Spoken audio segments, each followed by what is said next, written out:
Bonjour à toutes et à tous, merci d'être là et surtout d'avoir pris ce temps en fait sur votre pause déjeuner. Je sais que ce n'est pas forcément évident de le faire, mais c'est important que ce soit pour vous, pour vos projets scientifiques, car vous en êtes les principaux acteurs. Donc durant ce webinaire, on va parler de comment est-ce qu'on peut construire des ponts entre les disciplines pour mieux collaborer, pour mieux innover et forcément donc on va parler d'interdisciplinarité. Ce webinaire va durer 1 heure et je suis accompagnée de Tatiana, qui est mon associée, qui est présente dans le chat. On va essayer de rendre ce webinaire le plus interactif possible. Et donc pour cela, vous pouvez lui poser toutes les questions que vous souhaitez. Elle est là pour y répondre avec plaisir. Donc plongeons-nous dans les défis de l'interdisciplinarité. L'innovation naît aux frontières des disciplines. J'aime beaucoup cette citation parce qu'en soi, effectivement, la science, ça reste pas cloisonné à l'intérieur d'elle-même. Il faut réussir à briser les frontières et en soi, dans tous les domaines que l'on peut retrouver, on va avoir besoin de différentes notions, de différents domaines. Je me souviens d'une anecdote lorsque je suis arrivée en première année de licence, juste après le bac, licence de biologie. Je me suis dit, chouette, je vais faire plus que la matière que je préfère, qui est de la SVT en soi. J'ai vite déchanté en fait, parce que du coup, sur 10 modules, il y en avait que 2 de biologie et tout le reste, c'était de la chimie, des maths, de la physique, etc. Et en fait, au final, pourquoi? Parce que la biologie toute seule, elle va pas aller bien loin, elle peut pas exister. Et en fait, ces études, elles m'ont vraiment permis de comprendre que les domaines sont basés sur plein de socles différents et on a besoin de tous les comprendre et d'en maîtriser un peu certains de temps en temps pour justement bien maîtriser son domaine à soi.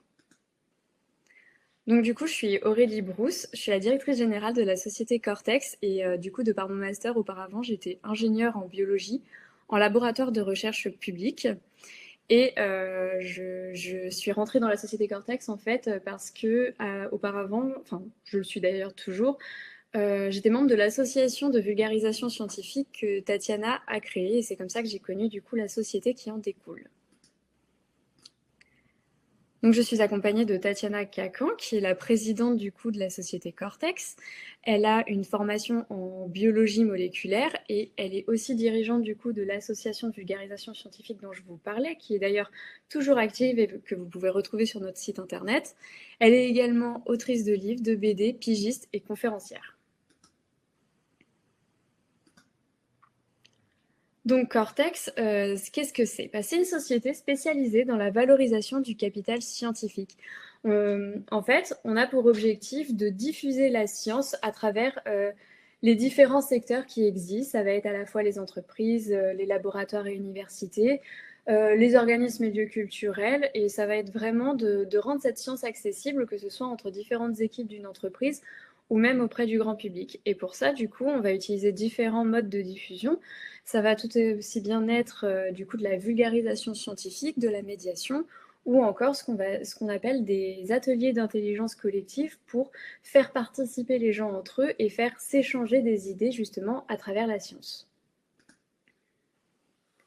Donc quelques récents succès que nous avons eus.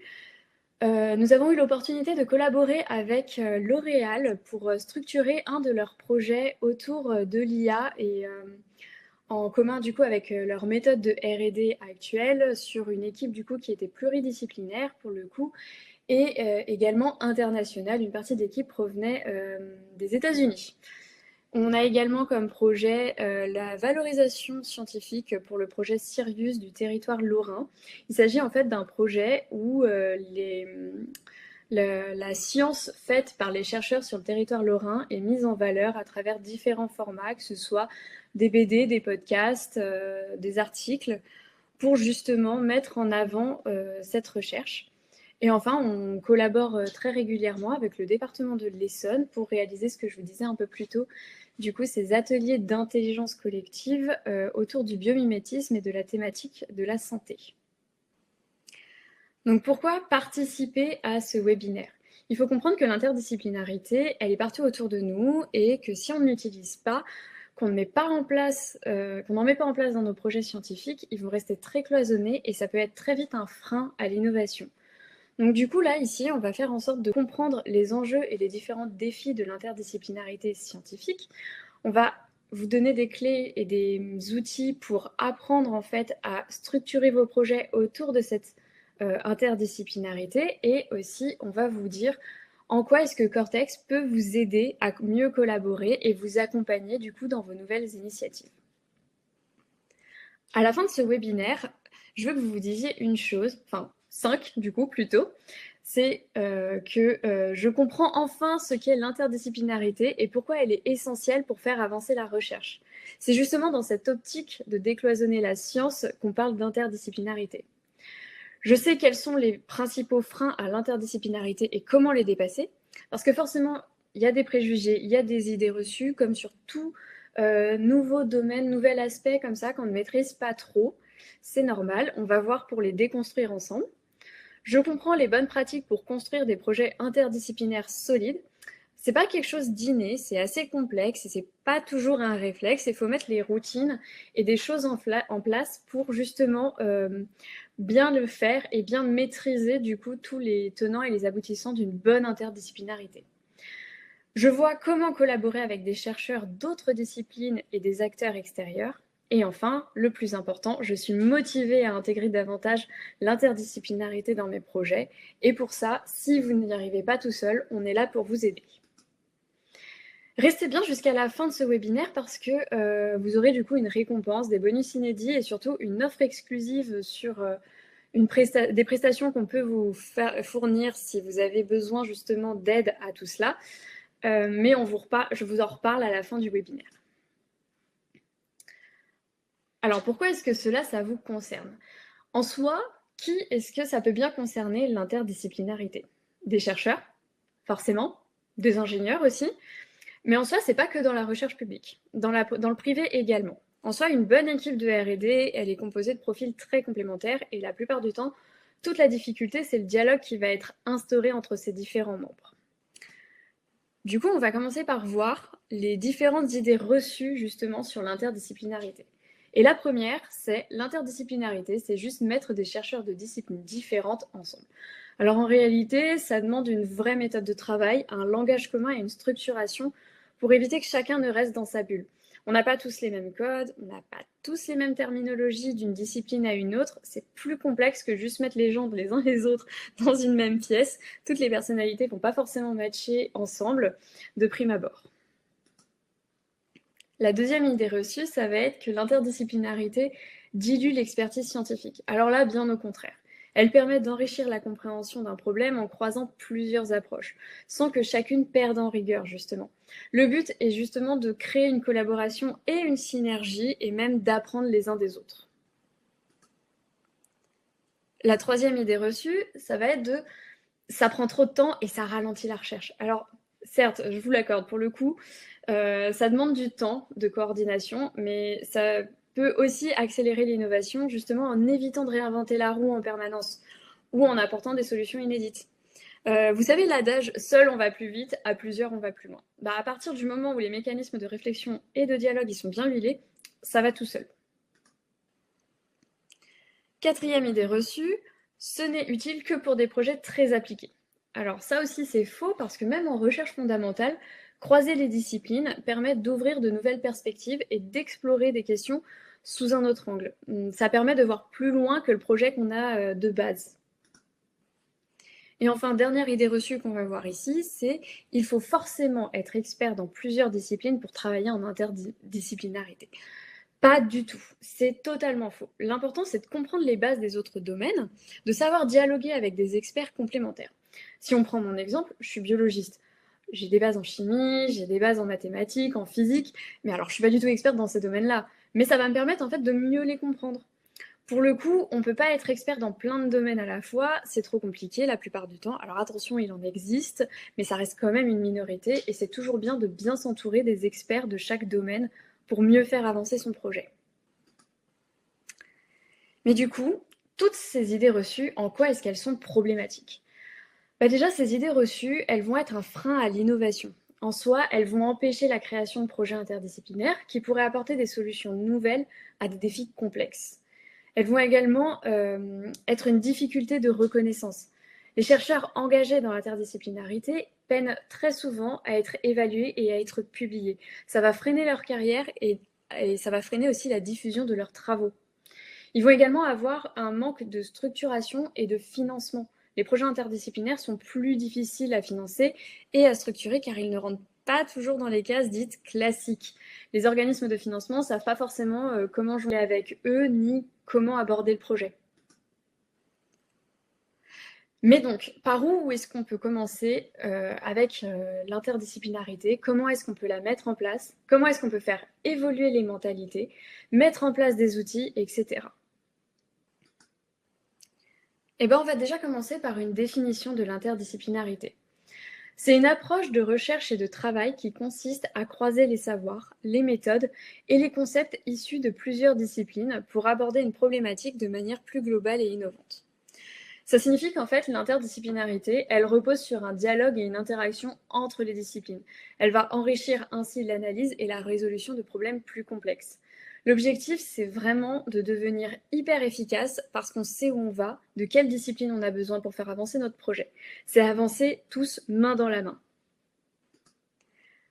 Mais alors attention, c'est à ne pas confondre, il existe d'autres disciplinarités et on va les voir tout de suite.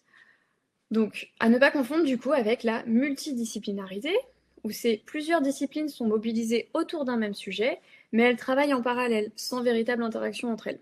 Chaque discipline apporte son éclairage spécifique, mais sans croisement méthodologique ou conceptuel. C'est vraiment, on apporte son avis, son expertise, mais on ne travaille pas dans la main avec dans les autres disciplines.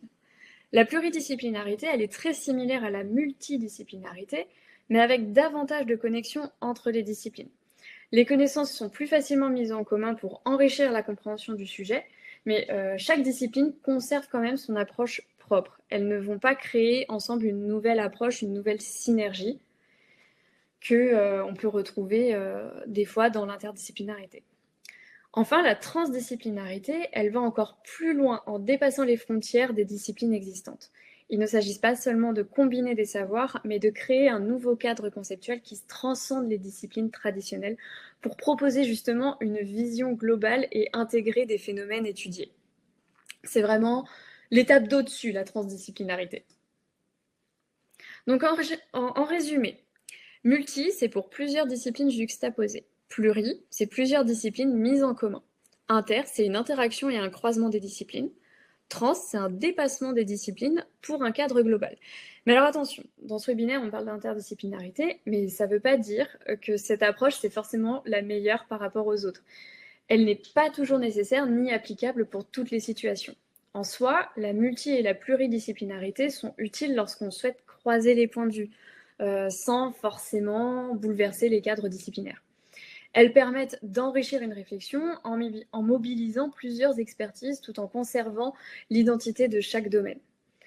La transdisciplinarité, quant à elle, elle est vraiment pertinente lorsqu'il s'agit de créer de nouveaux paradigmes, de vraiment transcender la recherche dans ce sens-là, ou de traiter des sujets qui dépassent les frontières disciplinaires plus traditionnelles. Par exemple, souvent, les grands défis sociétaux actuels comme le changement climatique ou encore l'éthique de la technologie. Et enfin, l'interdisciplinarité, elle est particulièrement efficace pour résoudre des problématiques complexes qui nécessitent un dialogue entre disciplines et une adaptation des méthodes. Donc maintenant qu'on a vu quelles étaient les idées reçues et qu'est-ce que c'était que l'interdisciplinarité en tant que telle, on peut en déduire quels sont les enjeux autour d'elle. Donc premièrement, on va résoudre des problèmes complexes. Un des enjeux de l'interdisciplinarité, c'est donc les défis contemporains tels que le changement climatique, la santé, l'intelligence artificielle. En fait, ça va nécessiter des approches combinant plusieurs disciplines pour apporter des solutions vraiment innovantes et adaptées aux problèmes. Le deuxième enjeu qu'on va rencontrer, ça va être de favoriser l'innovation scientifique et technologique. Le croisement en fait des savoirs va permettre de développer de nouvelles méthodologies, de nouveaux concepts, de nouveaux outils aussi, en brisant du coup les barrières que l'on a communément entre les disciplines. Le troisième enjeu que l'on va rencontrer, ça va être de faciliter la communication et la collaboration. Travailler en interdisciplinarité, ça va impliquer de comprendre et d'adopter les langages, les méthodes ou encore les cultures des autres disciplines. C'est un vrai défi, mais c'est aussi un véritable enrichissement. Et enfin, le dernier enjeu que l'on va rencontrer, ça va être de répondre aux attentes sociétales et économiques.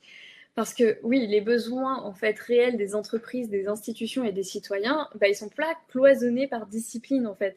Il faut vraiment une approche interdisciplinaire pour permettre d'apporter des solutions plus adaptées et plus applicables dans le monde réel. Donc du coup, pour ça, on va parler un peu de différents exemples que l'on peut retrouver de différents domaines justement d'application de l'interdisciplinarité. Donc on va prendre le domaine de la santé et on va parler de biomécanique et de prothèses intelligentes. Intelligentes, pardon. Et pour ça, on va parler du projet de développer du coup des prothèses bioniques vraiment ultra performantes.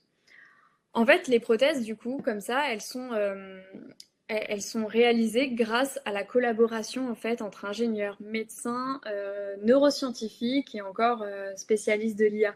C'est vraiment des prothèses modernes qui vont intégrer des capteurs et des algorithmes permettant une véritable interaction beaucoup plus naturelle avec le corps humain. Ces prothèses qui sont du coup dites intelligentes, elles analysent les signaux nerveux et elles s'adaptent en temps réel au mouvement du patient.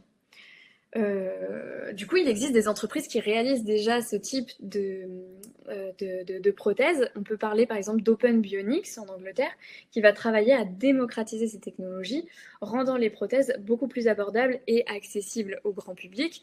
Parce qu'il faut se dire que vraiment ce type de développement, ça coûte extrêmement cher, c'est extrêmement compliqué de pouvoir justement y accéder. Donc c'est un véritable objectif en fait de cette interdisciplinarité entre médecine, robotique, intelligence artificielle et j'en passe, pour révolutionner justement la prise en charge de ces patients afin d'améliorer leur qualité de vie. Forcément, un autre domaine dont on peut parler où il y a énormément d'interdisciplinarité, ça va être le climat, notamment la modélisation du changement climatique, pour pouvoir voir justement comment vont interagir le climat, enfin les changements du climat, pardon, avec l'écosystème. C'est hyper essentiel en fait de comprendre et d'anticiper ces changements climatiques et ça va nécessiter une grosse collaboration entre forcément des climatologues, vous vous en doutez, mais aussi des biologistes pour tous les êtres vivants qui sont impactés justement, des physiciens, des économistes, évidemment, mais aussi beaucoup des sociologues. On oublie souvent les sociologues dans ce type d'études, mais ils sont extrêmement importants. C'est justement eux qui vont permettre de savoir si une innovation est trop innovante et va être mal acceptée par le public, ou si au contraire, on peut tout de suite l'intégrer dans le paysage commun. Les modèles climatiques modernes, ils intègrent des données issues de satellites, des simulations mathématiques ou encore des études sur le comportement humain pour évaluer justement l'impact des politiques environnementales. En exemple, on peut forcément citer le GIEC, qui est le groupe d'experts intergouvernemental sur l'évolution du climat. Ça va réunir du coup énormément de chercheurs de plein de disciplines variées, différentes, de celles dont on parlait juste avant, justement. Et ces rapports, ils vont avoir un énorme impact sur justement les décideurs qui, on espère, vont agir en conséquence pour limiter du coup les changements climatiques.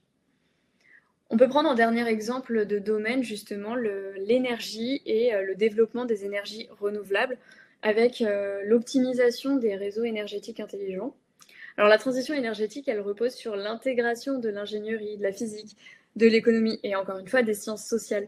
Les réseaux électriques intelligents, ils utilisent des capteurs et des algorithmes d'optimisation pour équilibrer justement la consommation et la production d'électricité en fonction des besoins en temps réel pour ne pas gaspiller cette énergie. Il y a un super projet européen qui est en cours d'ailleurs, qui s'appelle Interflex, qui associe ingénieurs, data scientists, économistes, pour expérimenter des solutions locales d'autoconsommation d'énergie et améliorer justement la résilience des réseaux face aux fluctuations. Tous ces domaines, ils peuvent travailler sur ces thématiques chacun dans leur coin, mais ça va forcément faire un frein, un blocage par la suite. Ils n'auront pas toutes les données nécessaires pour avancer, d'où l'importance en fait d'avoir justement cette interdisciplinarité et ce dialogue entre eux.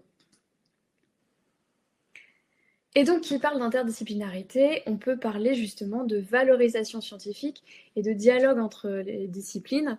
et de voir justement quel va être le rôle de tout ça. Parce que du coup, oui, forcément, la valorisation scientifique et la diffusion des connaissances, ça va jouer un rôle clé dans le dialogue entre disciplines, en créant des ponts entre des domaines parfois très cloisonnés. L'objectif, c'est de rendre les connaissances accessibles. La valorisation scientifique, ça permet de vulgariser et de formuler ces connaissances en facilitant ainsi la compréhension mutuelle. Ça va se faire à travers des articles, des vidéos, des podcasts, et ça va permettre aux chercheurs d'autres domaines de mieux comprendre des concepts très complexes sans en être pour autant expert.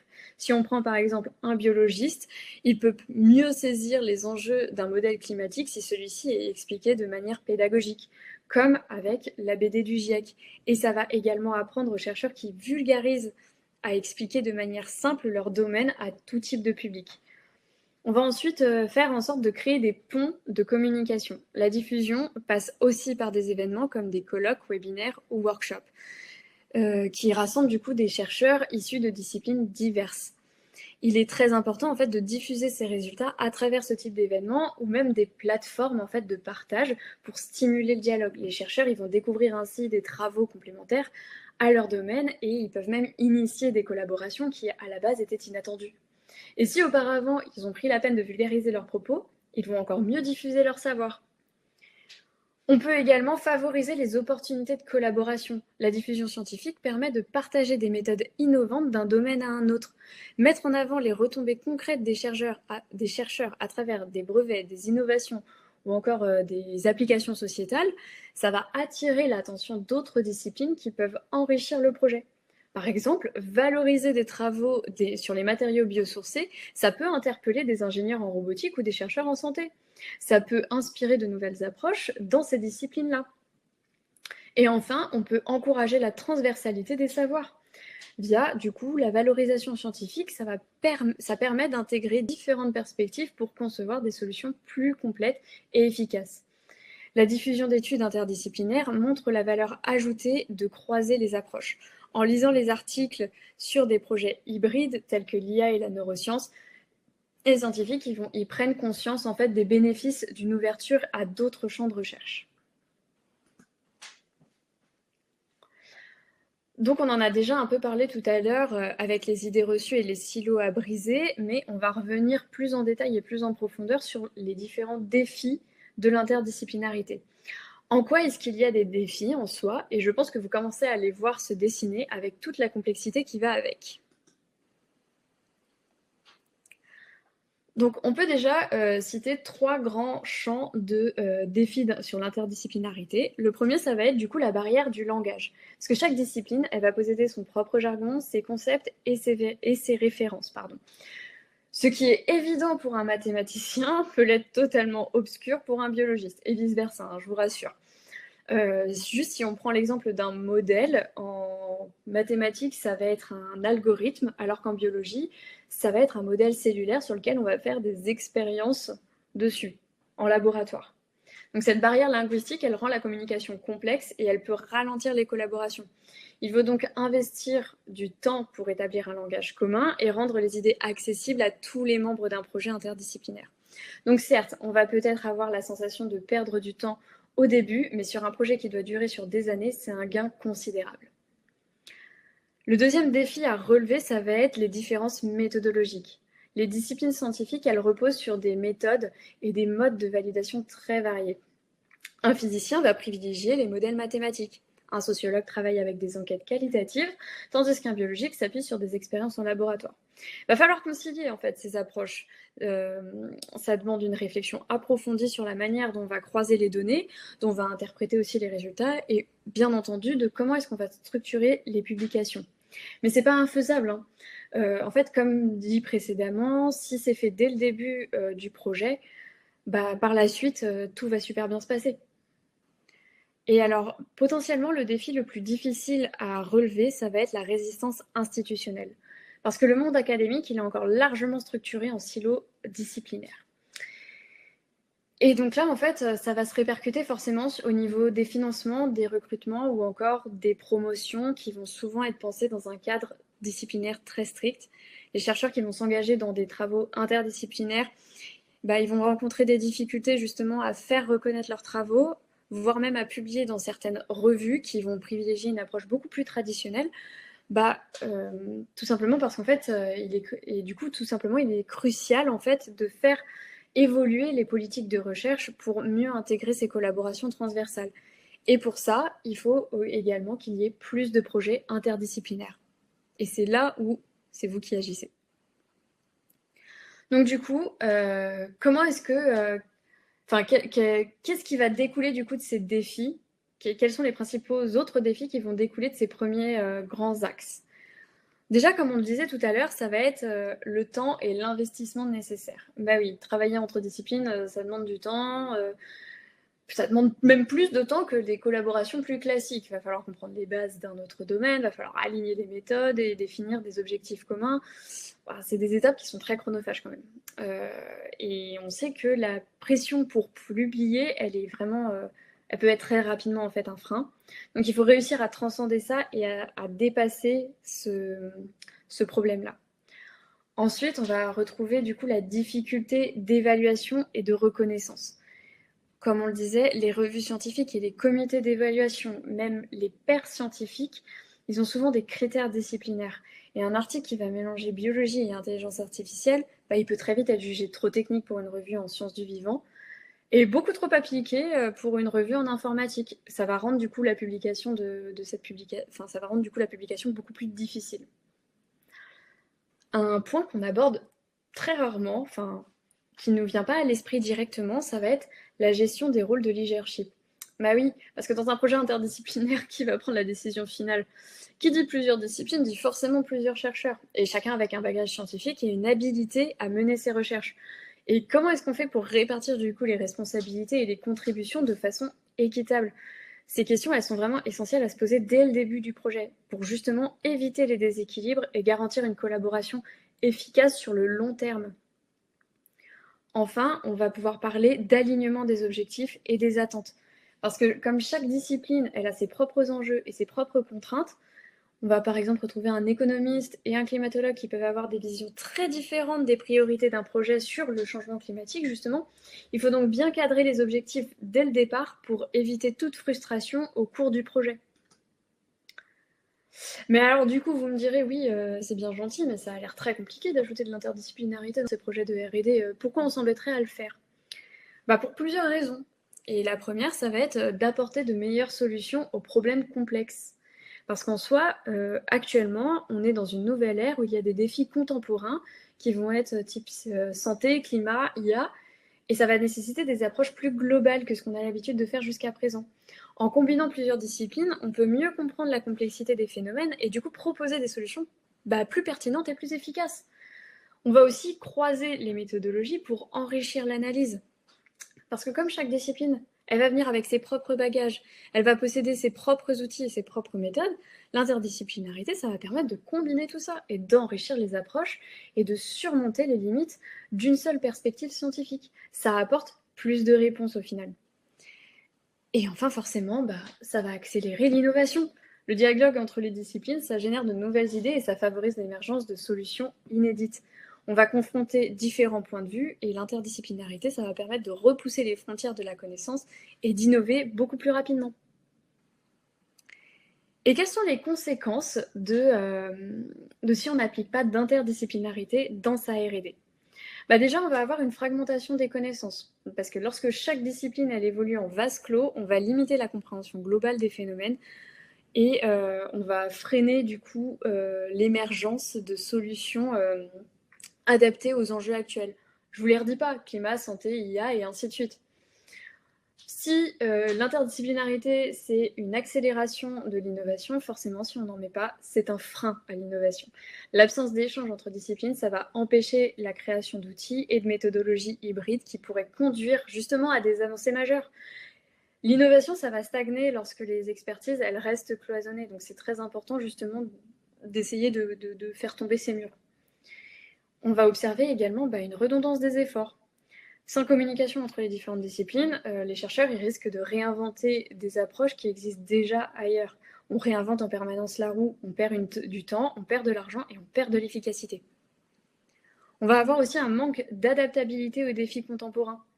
Toujours les mêmes défis que tout à l'heure, mais du coup, il faut les aborder avec une approche transversale parce que du coup, euh, si les disciplines elles restent isolées, elles ne peuvent pas répondre efficacement à ces défis. Ça va nécessiter une vision plus globale et plus collaborative. Et enfin, ça va donner des difficultés de communication et de reconnaissance. Les chercheurs, ils vont rester enfermés dans leur domaine, développer un langage et des référentiels propres. Ça va rendre le dialogue scientifique plus difficile et limitant, et la diffusion des découvertes en dehors de leur cercle d'experts. Alors oui, je suis d'accord, c'est un peu le serpent qui se mord la queue, où on dit que justement les chercheurs veulent rester entre eux, etc. Mais c'est pas la bonne chose à faire. Et donc maintenant qu'on a vu les défis à relever, les raisons de pourquoi il est important de les relever et surtout les conséquences que ça pourrait avoir sinon, bah comment est-ce qu'on construit ce dialogue? Et bien déjà, on va mettre en place des stratégies pour la collaboration. Et déjà, votre première stratégie que vous avez mis en place, ça a été en commençant par suivre ce webinaire pour en comprendre les enjeux et les subtilités. Ensuite, du coup, on va créer un environnement de communication ouverte. C'est encourager les échanges réguliers et transparents pour aligner justement les visions et lever les potentielles incompréhensions qu'il peut y avoir entre les disciplines. On va ensuite encourager la formation et la sensibilisation à l'interdisciplinarité. Former chercheurs et experts aux nouvelles méthodes et aux enjeux des autres disciplines pour favoriser une meilleure compréhension mutuelle, c'est essentiel. On va après définir des objectifs clairs et partagés. C'est établir un cadre de travail commun avec des buts précis en prenant en compte les attentes et les contraintes de chaque domaine pour qu'il y ait une véritable entente entre tout le monde. On va ensuite utiliser des outils collaboratifs numériques. Et oui, il faut quand même miser sur ce qu'on a de mis à disposition, c'est-à-dire miser sur des plateformes, des logiciels de gestion de travail et partage de données ou de co-construction pour fluidifier justement tout ce travail collectif. On va valoriser aussi et reconnaître les contributions de chaque discipline. Mettre en avant les apports spécifiques de chaque expert pour éviter le déséquilibre entre disciplines et encourager l'implication de tous. Si certains se sont mis de côté, vous n'allez pas pouvoir bénéficier de leur expertise qui pourrait pourtant vous être très précieuse. Et donc on va faire un petit zoom sur l'importance de la pédagogie. On peut avoir l'impression que la pédagogie c'est uniquement à l'école et pour les enfants, mais c'est totalement faux. En plus d'être un outil de transmission du savoir, c'est un levier essentiel pour bâtir des collaborations interdisciplinaires solides et innovantes.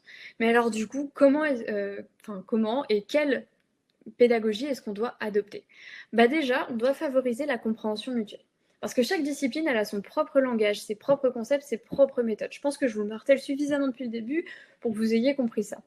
Du coup, une pédagogie adaptée, ça permet d'expliquer ces spécificités de manière accessible, évitant ainsi les malentendus et favorisant un dialogue constructif. On évite les termes complexes, du moins on les définit, et ça c'est valable pour tout. On va ensuite créer des ponts entre les générations de chercheurs. On n'y pense pas souvent, mais en soi, les jeunes chercheurs, ils doivent pouvoir s'approprier rapidement les outils de collaboration interdisciplinaire, tandis que les plus expérimentés, ils peuvent transmettre leur savoir tout en intégrant du coup de nouvelles approches. La pédagogie joue un rôle clé ici pour justement structurer cette transmission. On va ensuite favoriser la résolution de conflits et la gestion des divergences. Les visions scientifiques, elles peuvent parfois être contradictoires. Une approche pédagogique bien pensée, ça va aider justement à structurer en fait et à instaurer un cadre de discussion ouvert où chacun va pouvoir exprimer son point de vue et où ça va être compris et respecté et faciliter ainsi une co-construction de solutions.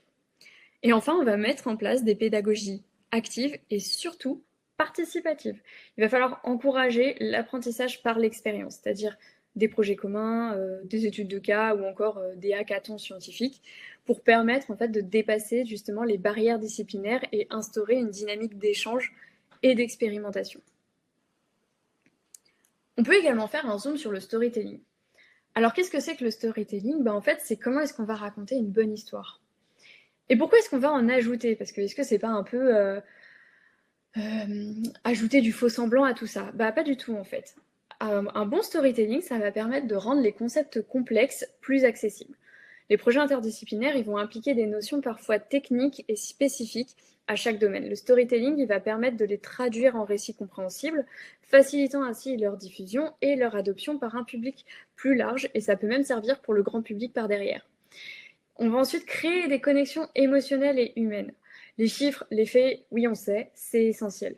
Mais ce sont surtout les histoires en fait qui vont captiver et engager les gens.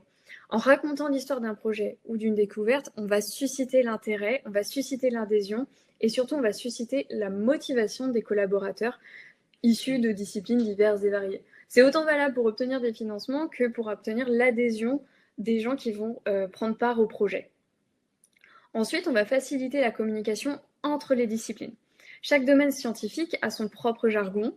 Il est structuré, il faut structurer du coup une communication autour d'un récit partagé et ça va permettre de dépasser en fait ces barrières et de créer une compréhension commune.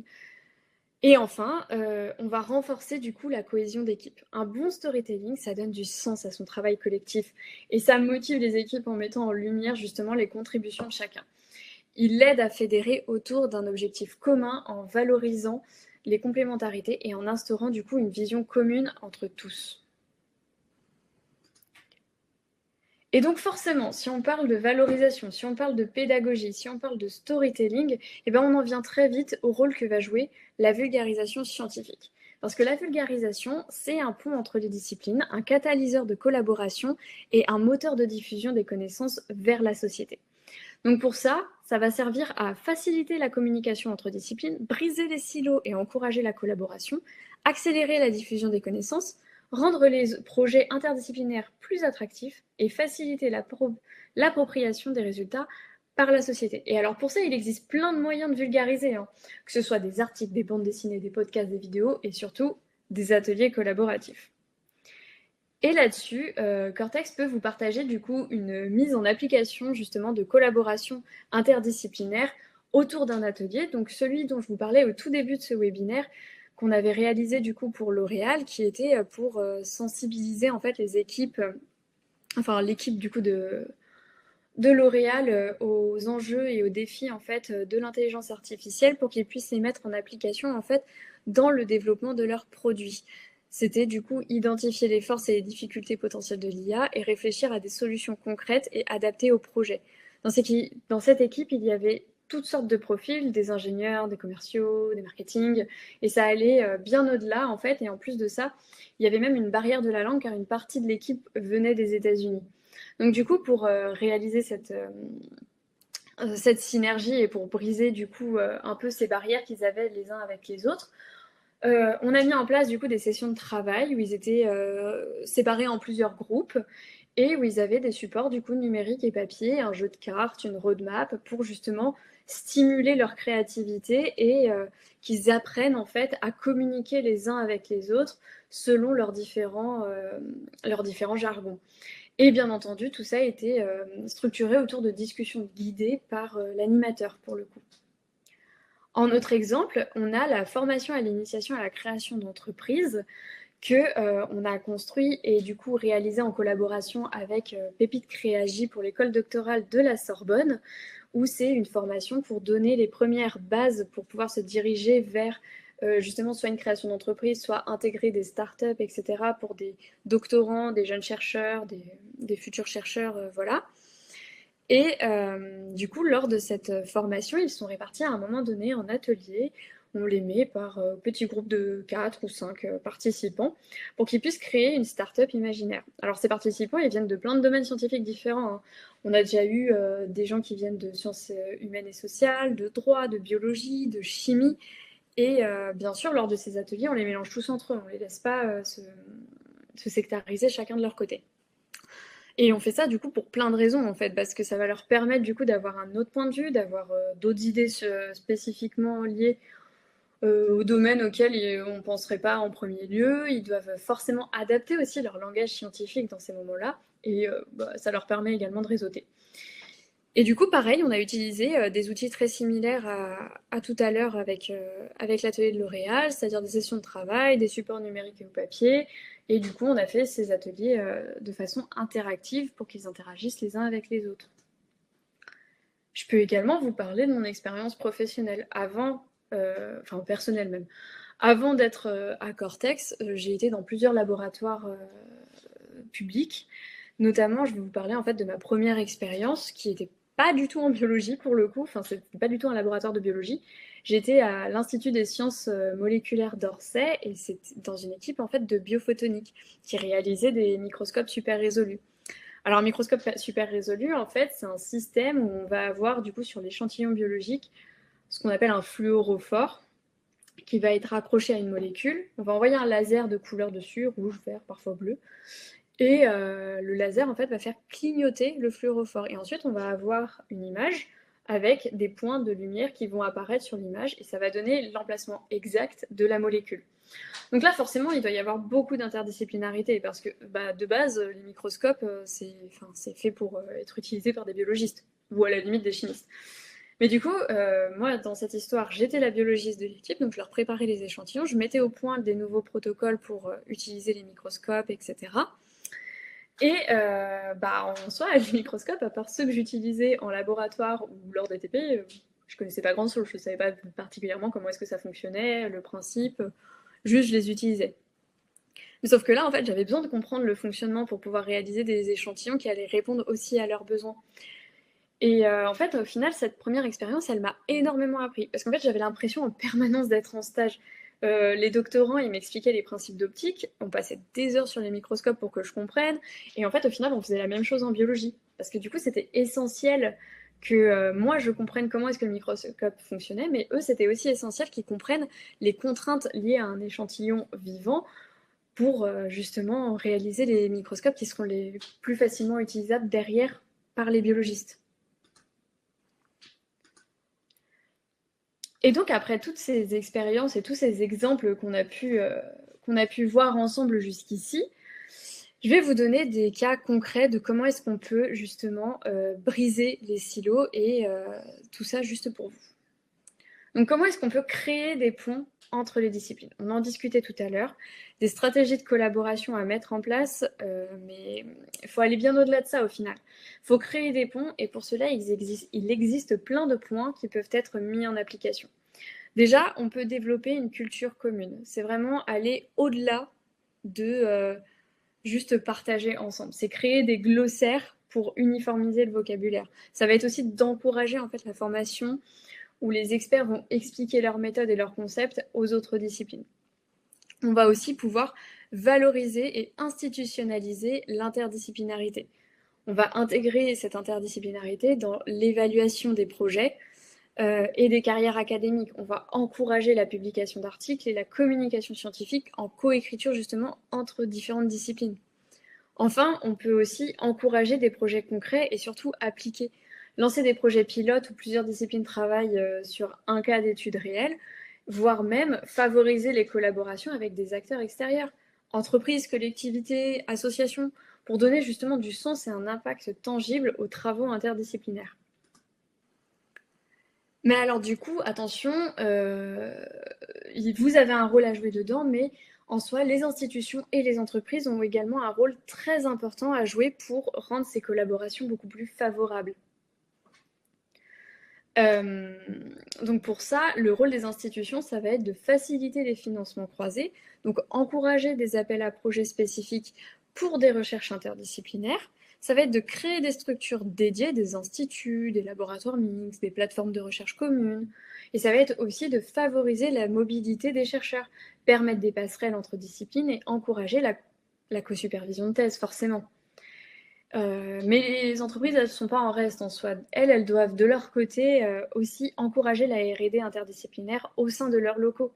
Il faut qu'elles intègrent des experts de divers domaines pour développer des solutions innovantes. Il va falloir aussi qu'elles créent des espaces de collaboration, des hackathons, des laboratoires communs, des open innovation. Voilà. Et il faut également qu'elles traduisent les recherches en applications concrètes, et c'est peut-être le point le plus important. C'est transformer justement ces recherches, ces découvertes scientifiques en innovation commercialisable. Mais alors attention, hein, il existe quand même déjà beaucoup d'initiatives qui sont très performantes et qu'il faut continuer justement à développer. On peut notamment parler de l'ANR, qui est l'Agence nationale de la recherche, qui finance de nombreux projets associant plusieurs disciplines, avec justement des appels spécifiques pour favoriser le croisement de ces savoirs. On va avoir également l'Institut des hautes études pour la science et la technologie. Alors là, pour le coup, c'est un organisme qui forme les chercheurs et les décideurs à la culture justement de l'interdisciplinarité et au dialogue entre sciences et société. Et ça, vraiment, c'est essentiel à mettre en place et il faudrait que tout le monde connaisse cet organisme. On va également retrouver des initiatives d'excellence, IDEX et ISIT, qui sont des programmes d'excellence universitaire. Pour le coup, ça va encourager la refonte en fait, des formations pour intégrer en fait, justement dans ces formations universitaires de nouvelles approches interdisciplinaires. Et enfin, on va forcément retrouver les formidables Learning Centers et Fab Labs universitaires, où c'est des espaces d'innovation ouverts, où on va retrouver chercheurs, entreprises, étudiants qui vont pouvoir co-construire des projets scientifiques et interdisciplinaires à moindre coût. Mais alors du coup, dans tout ça, en quoi est-ce que Cortex peut vous aider ? Eh bien, nous, on peut intervenir pour structurer et valoriser du coup vos projets scientifiques, parce que même si là, on vous a donné plein d'outils, vous pouvez les appliquer de votre côté, mais vous n'êtes pas obligé de le faire seul. Vous pouvez le faire avec nous, on vous accompagne pas à pas justement là-dedans. Et pour ça, on peut vous aider à clarifier vos objectifs et vos impacts pour avoir des résultats mesurables. On peut également simplifier et adapter vos messages pour maximiser l'attractivité à travers justement de la vulgarisation scientifique, de la mise en place de processus, etc.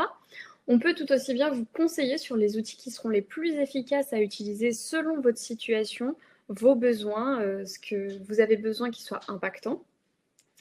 Et on peut également connecter la valorisation interne et externe pour avoir une stratégie plus globale là-dessus. C'est-à-dire qu'on peut vous aider en fait justement à vous ouvrir au monde extérieur ou bien à, comme avec L'Oréal en fait, à discuter entre différents services à l'intérieur de votre société ou de votre laboratoire. Et donc pour ça, on va vous proposer un entretien gratuit pour justement évaluer vos besoins. C'est une analyse rapide des points forts et des axes d'amélioration justement de vos projets. C'est un diagnostic approfondi qu'on vous fait pour justement vous aider dans la mise en place de la valorisation de vos projets et de la mise en place justement de cette interdisciplinarité. Alors comment est-ce que ça fonctionne ? Eh bien, vous prenez rendez-vous directement via notre formulaire ou par email et nous on revient vers vous pour vous proposer un entretien en visioconférence ou en présentiel, ça c'est selon vos préférences pour le coup.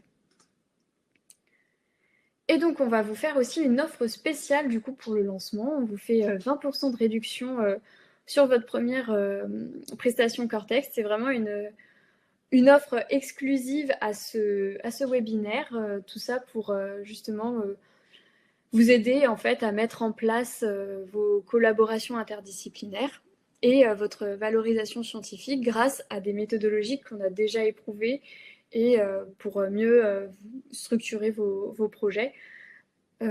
Cette offre, elle est du coup de 20%, elle est limitée jusqu'au 4 mars prochain, donc dépêchez-vous. Et elle est valable sur les ateliers, diagnostics approfondis, voire même l'accompagnement complet si c'est ce que vous souhaitez faire. Au suivi de ce webinaire, vous allez pouvoir retrouver du coup le replay si vous avez envie de me réécouter. Nous allons également vous envoyer un livre blanc sur justement la valorisation du capital scientifique, l'importance que c'est justement d'intégrer ça à vos projets. Et vous pouvez également du coup planifier une prochaine session de diagnostic avec nous si vous voulez en savoir plus et qu'on vous accompagne dans toute cette mise en place. Merci infiniment d'avoir suivi ce webinaire. Si vous avez la moindre question, n'hésitez pas dans le chat. Tatiana est là pour répondre à toutes vos questions. Et si vous avez un projet dont vous souhaitez nous faire part, n'hésitez pas à nous contacter par mail. On y répondra avec plaisir. On est très réactifs.